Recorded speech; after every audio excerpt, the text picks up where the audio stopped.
오늘 제가 준비한 파트는 요즘 장이 안 좋으니까 다들 걱정도 많으시죠? 도대체 부동산 투자를 해도 되는 것이냐 말아야 되는 것이냐. 요즘 보면은 유튜브에서도 폭락이 온다, 앞으로 더 떨어질 것이다, 이거 하는 거는 더 떨어질 거 감안해서 조금 더 싸게 사면 되지, 더 오르면 어때? 더 오를 거 감안해서 싸면 되지. 그러니까 경매라는 거는 방어 능력이 엄청 뛰어나기 때문에 지금 경매 기술을 갖고 있는 사람과 그렇지 않은 사람 차이는 심리적으로 엄청나게 큰 차이가 있습니다. 그래서 지금 파이팅 팔코님도 제목에 불황에도 성공하는 부동산 투자법이라고 하셨는데, 저는 저 제목이 실제 맞아요. 불황 때마다 나는 경매를 갖고 있으니까, 경매랑 기술 갖고 있으니까 너무 든든해요. 경매는 항상 초석이 되기 때문에 꼭 익히시면 좋습니다. 여쭤보고 싶은 게 하나 있어요. 저는 솔직히 IMF 때를 겪지는 못했거든요. 네. 투자를 하면서. 상호장님 그때를 겪으셨죠? 나 젊어.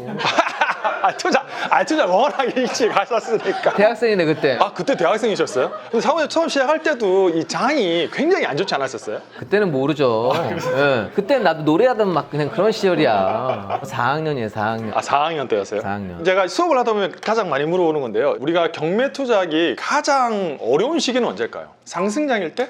하락장일 때? 경매 투자하기 제일 어려운 시기는 내가 입찰할 때예요. 제가 이 말씀 왜 드리냐면, 지금 시작하시는 분들은 상승장일 때 2, 3년 전에 정말 좋지 않았을까라고 생각하실 수 있는데요. 그때는 장이 좋으니까 옆집 아줌마도 입찰할 정도로 어마어마하게 경쟁이 심했었어요. 근데 지금 장이 안 좋으면 안 좋은 만큼 정말 가벼운 마음으로 투자하는 사람들 없어지고, 경매상에 가보면 입찰하는 사람 자체가 잦습니다. 왜냐? 그만큼 부담스러우니까. 하지만 우리의 장점은 싸게 받으면 되는 거예요. 잊지 마세요. 경매할 때 가장 어려운 시기는 내가 입찰을.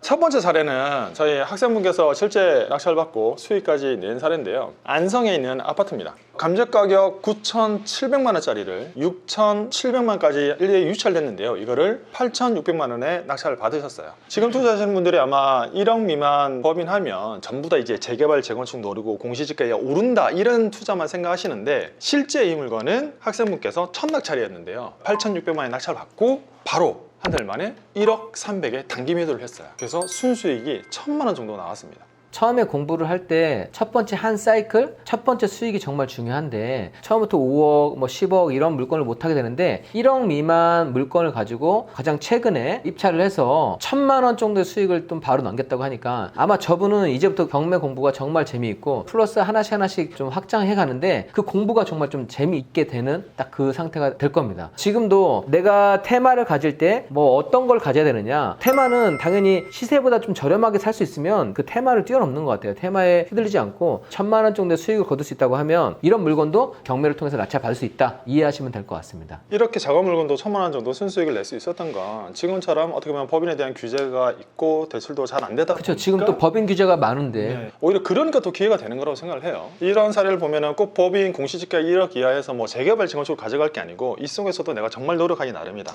투자금이 작아도 명의가 없어도 충분히 할 수 있다라는 굉장히 좋은 사례였던 것 같고요. 네. 또 한 가지는 실제로 실거주 차원으로 받으신 건데요. 정말 최근에 받았어요. 8월 11일 날 얼마 전에 받은 건데, 단독 낙찰로 혼자 받으셨습니다. 여러분들 지금 저기 말머리에 있는 걸 보시면 실거주 1억 이상 비과세는 이 물건의 특징이라고 이해하시면 돼요. 이분도 경매를 이제 최근에 공부하시고 투자하신 분인데, 이 물건에 실거래가는 7억 2천도 있었고 7억 8천도 있었고요. 네이버 매물상은 6억 5천이 있었습니다. 물론 지금 시세가 많이 떨어져가지고 그때 호가 실질 기대할 수 없지만, 지금 나와 있는 최저가보다 무려 1억 2천만 원 싸게 낙찰 받으셨어요. 제가 2008년 금융위기 때 갖고 있는 돈은 한정적이었어요. 현금은 한정적이었는데, 공매도 검색하고 경매도 검색하는데 가장 좀 어려운 거, 그러니까 경매보다는 좀 공매를 보고, 공매에서 약간 하자 있거나 그런 것까지 봤는데 물건들이 너무 많은 거예요. 그러니까 상승장에서는 어떻게 하면 낙찰받을 수 있을지를 고민했는데, 하락장에서는 사람들이 경쟁률이 덜하다 보니까 어떤 물건의 수익이 가장 크지? 수익을 놓고 고민을 하게 되더라고요. 지금 아까 여러분들 매물 보셨지만 원래 7억대에서 거래됐던 물건을 6억 5천이에요, 최저가. 그런데 이거를 경매로 5억대 살았다고 하면 나는 정말 안전한 곳에 있는 거야, 안전한 곳에. 경매로 5억대 산 사람이 손해를 본다고 하면 그 위에서 정말 비명소리가 많이 들리고, 제가 말씀드렸잖아요. 거기서는 대책이 바뀔 수밖에 없다고요. 정부에서는 지금부터 지금 당근을 준비를 하고 있어요. 왜냐하면 시장이 좋아지지 않고 수요자가 없기 때문에. 이런 물건을 보실 때 일단은 자신 있게 할 수 있는 게 뭔데, 내가 내 물건을 제일 싸게 내놓을 수 있으니까. 저분은 만약에 실거주가 아니라 단타로 뭐 1년 지나서 나는 5천을 벌겠다 해서 지나서 내놓는다 하면 그 동에서 내 매물을 가장 싸게 내놓을 수 있기 때문에 요즘 매매가 안 되는 게 아니에요. 매매가 적게 되는 거예요. 매매가 100%였다가 10%로 줄은 거예요. 그러면 내가 그 10%에 들어가서 더 저렴하게 사서 저렴하게 내놓을 수 있다고 하면 그 사람은 계속해서 수익을 낼 수 있는 겁니다. 어제도 다른 학생분을 만났는데 그 시세 9억짜리를 6억 3천인가 받았거든요.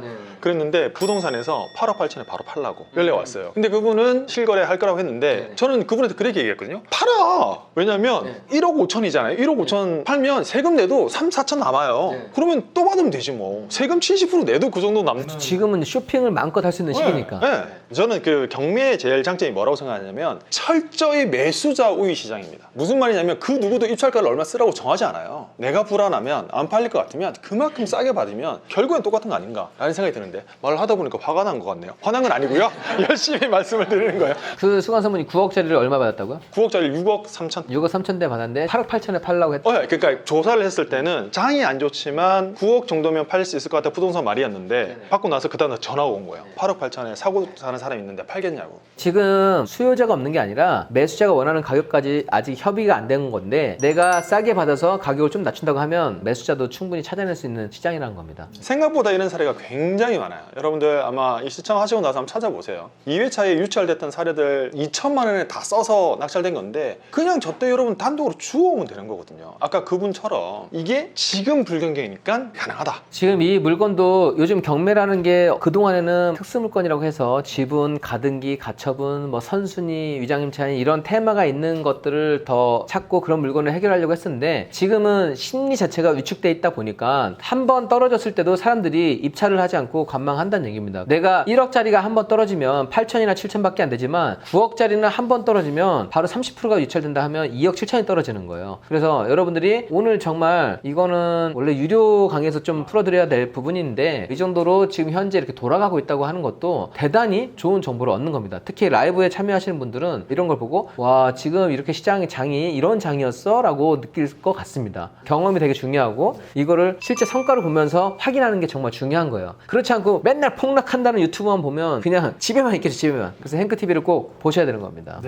좀 전까지 제가 지금 한 분 한 분 한 사례를 말씀드렸는데 이거 저희 행보사도 카페에 있는 글이에요. 뭐 허스키님이라고 계시는데 지금 1년 거의 반 동안 11번째 낙찰을 받았습니다. 제가 받은 게 아니고요. 학생분이 1년 반사 이 시기에 그렇게 노력하는 사람에게는 길이 있다는 걸 꼭 말씀드리고 싶고요. 또 여기 중요한 거 상가. 제가 머니플레이스에서 보여드렸던 소수만 알고 있는 100% 수익 내는 상가 투자법에서 촬영까지 했어요. 그 댓글 아시죠? 야 말도 안 되는 소리 하지 마라. 어떻게 임대가 맞춰지냐 망해라 막 그랬는데 실제로 이 물건은 학생분께서 낙찰을 받고 7억 3,500에 낙찰 받았는데 요번에 계약서를 했습니다. 여러분 얼마에 계약할게요?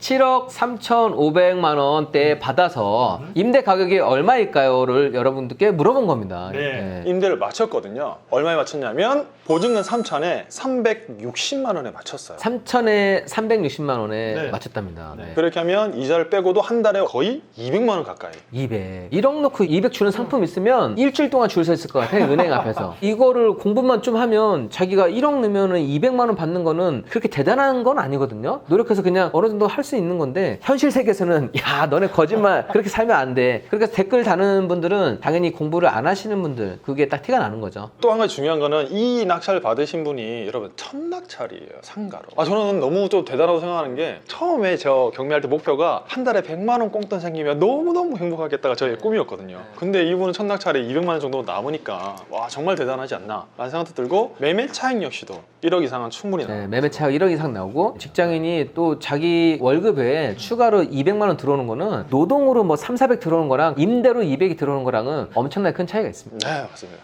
다시 말해주지만 여러분들과 똑같은 학생분들이 받고 수익 내는 사례입니다. 저런 물건들 소개해드리면 여러분들이 조금 더 효과를 내기 위해서는 성공사례 분석을 하시라고 말씀드렸잖아요. 성공사례 분석은 행복치트 카페에 있는 우리들의 경험담 그런 사례도 한번 찾아보셔서 여러분들이 분석해보신다고 하면 투자에 노하우를 많이 얻으실 수 있고 힌트도 많이 얻을 수가 있습니다.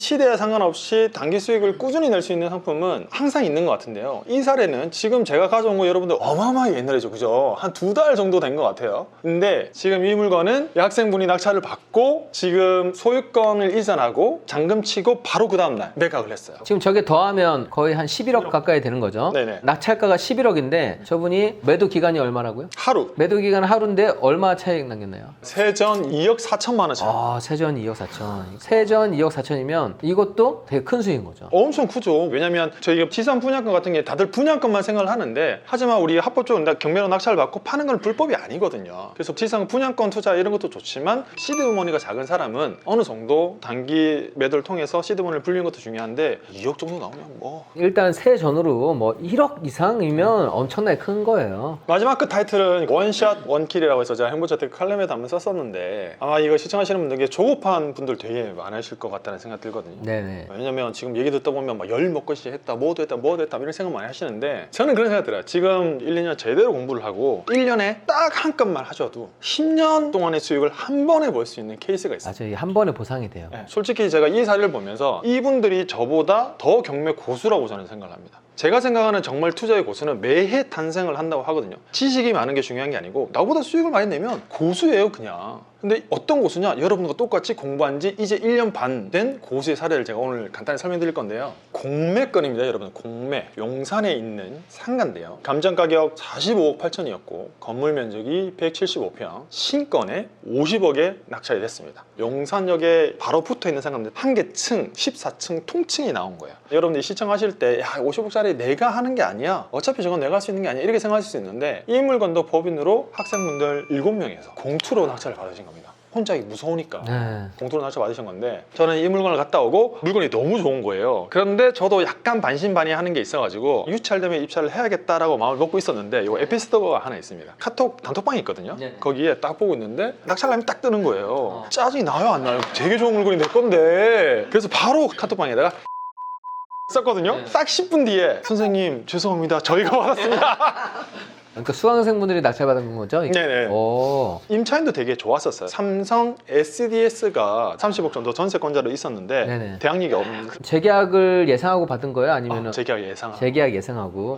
예상하고 그 전에 또 손품 팔아보니까 SDS가 잘 나가더라, 요즘 뭐 수주한다더라 이런 게 있으니까. 그런 거 중요하죠. 지금 나가봤자 어디 나갈 수 있겠냐, 서울에서. 갈 곳이 없죠. 그리고 삼성이잖아요. 임대료 그닥 관심 없거든. 내 거 아니거든. 그래가지고 낙찰을 받고 협상을 했어요. 협상을 해가지고 얼마에 재계약을 했냐면 3억에 2,400만 원에 재계약을 했습니다. 3억 2,400. 낙찰받고 대출 얼마 받았어요? 85%인가? 그럼 이자 내고 월세 2,400 받으면 한 1,000만 원 정도 넘는데, 이익이 받으실 공투하신 분들도 다 직장인이었어요. 다 직장인. 이 물건을 매도 수익률 3.8%에 내놨습니다. 이게 낙찰 받고 지금 딱 1년이 못 돼서 요번에 팔렸습니다. 팔렸어요? 네. 오. 얼마에 매각했냐면 78억 원에 1년이 안 돼서 27억에 원의 매각 차익을 했습니다. 저 역시도 이 물건 보면서 역시 좋은 물건에 조금 더 공격적으로 들어가서 조금 더 좋은 가격에 파는 게 훨씬 더 대단하구나라고 느꼈고요. 저 역시도 이 학생분들 한 거 보면서 많이 배웠어요. 저 부분에서 내가 소시심 조금은 보수적이었구나 라고 생각했고, 이렇게 좋은 사례를 보면서 굉장히 많이 느꼈던 사례입니다. 어쨌든 뭐 공투를 했지만 공투를 하면 또 서로 분석도 잘할 수 있고 투자금도 같이 더해서 단타 경매꾼이라고 했던 거는, 그거는 아파트 막 빌라 이거를 너무 막 1,000만 원 미만으로 경매장 출근하는 거를 얘기를 했던 거고요. 여러분들이 또 상가를 배우고 지식산업센터 이런 것도 익히신다고 하면 이런 거는 1년 이상 보유하고 나면 또 중과세가 없기 때문에 최대한 또 이익을 잘 낼 수가 있습니다. 서울 같은 경우니까 서울은 경기도랑 또 다르기 때문에 어느 정도의 임대 세팅만 잘 해놓게 되면 매매 가격이 높게 형성되는데, 그러니까 175평 저 전용 면적으로 따지는 게 아니라 저 물건으로 얼마의 월세를 받을 수 있느냐가 되게 중요한 건데, 임차인이 어쨌든 삼성이기 때문에 저도 삼성 임차인을 만나봤는데 그렇게 시세에 예민하지 않더라고요. 그냥 적당하게 돈 많으니까 그냥.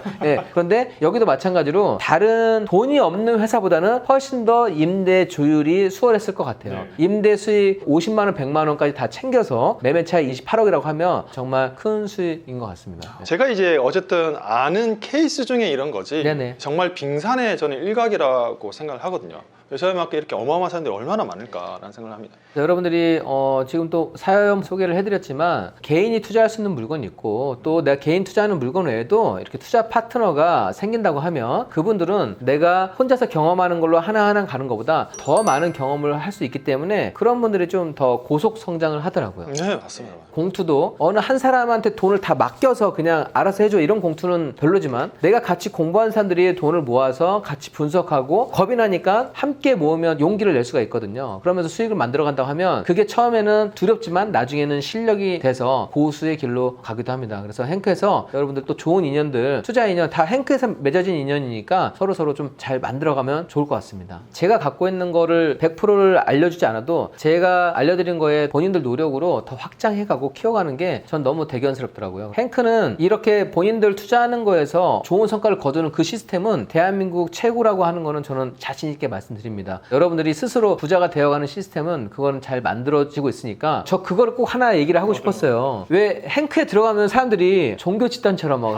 다단계처럼 막 너무 흥분하고 막 좋아한다 막 그렇게 하잖아요. 그런데 저희가 과자 사주는 것도 아니고 치킨도 지금 20만 명, 뭐 40 몇만 명 중에서 지금 딱 7분 모신 거예요. 그런데 아니 내가 내 돈 내고 수강료 돈 내고 강의 들었는데 왜 저 사람들이 왜 좋아할까? 그게 본인들이 여기 와서 보면 알거든요. 공부를 해보면 내가 얼만큼 좋은 시스템이 되어 있고 수강료보다 훨씬 더 많은 걸 이룰 수 있기 때문에 강사님들도 따르고 또 이런 행크에서 인연들이 좀 잘 맺어지고 있는 겁니다. 저희는 어떠한 그런 종교 행위도 하지 않고요. 그런 부분 꼭 말씀드리고 싶었어요. 오늘 미사는 몇 시인가요? 자꾸 생각합니다. 어쨌든 행크는 겉에서 봤을 때는 왜 이렇게 사람들이 좋아하지? 들어와 보면 알아요. 실제로 우리 회원분들 성공하는 거를 보는 걸 되게 좋아하기 때문에 그런 분들이 제 진심을 알았을 때 저도 좋아해 주시고 우리 팔콘도 좋아해 주시고 행크를 좋아해 주시는 것 같습니다. 네. 자, 그래서 오늘 제가 가지고 왔던 주제는 불황에도 성공하는 부동산 투자법인데요. 그거에 대한 저의 결론은 경공매를 통해서 안전마진을 확보를 한다면 시기와 상관없는 투자를 할 수 있지 않겠냐라는 게 저의 생각입니다. 저게 뭐 정답입니다. 이게 아까 제 상가도 공실하고 임대 수익이 전부라고 했는데 이 불황의 시기에는 경매를 통해서 남들보다 더 싸게 팔 수 있는 그 조건을 갖춘다고 하면 이거는 그냥 심리적으로 너무 안전한 거예요. 우산 쓴 느낌? 그 위에 상황이 뉴스에도 신경 쓰지 않고 내가 안전하게 단계로 들어갈 수가 있는 것 같아요. 과거의 경험이나 지금 또 현재도 이렇게 이루어지고 있으니까 오늘 행크TV 시청하신 분들은 즐겁게 공부하시면서 아직 기회가 바로 끝나지 않거든요. 지금 금리를 계속 올린다고 하는데 금리를 올린다는 얘기하고 금리를 내린다는 얘기가 어느 정도 상충되면서 나올 건데 아마 내년 정도면은 그래도 저는 변환이 될 거라 생각하는데 아직은 기회가 그래도 좀 충분하다. 그런데 그런 기회가 왔을 때 늘 준비했던 사람만이 기회를 잡을 수 있으니까 여러분들 긍정의 시각으로 시장을 바라봤으면 좋겠습니다.